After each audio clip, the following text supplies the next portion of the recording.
আমি সকলোৱে দেখা পাইছোঁ যে বাংলাদেশত হিন্দুসকলৰ ওপৰত অত্যাচাৰ, জীৱন্তে অগ্নিত নিক্ষেপ আৰু বাৰে বাৰে বাংলাদেশে উত্তৰ পূৰ্বাঞ্চলক নিজৰ অধীনলৈ লৈ যোৱাৰ বাবে তেওঁলোকৰ নেতাসকলে বা নতুন যিসকলে বৰ্তমান শাসনত আছে তেওঁলোকে বাৰে বাৰে উল্লেখ কৰি আছে।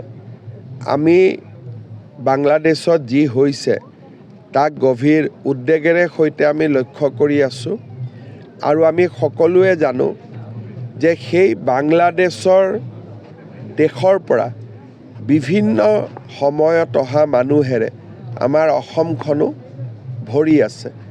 গতিকে আমি এই গোটেই বিষয়টোৰ ওপৰত চোকা দৃষ্টি আমি ৰাখিব লাগিব আৰু মই ভাবোঁ যে আমি অলপ সচেতন হৈও থাকিব লাগিব।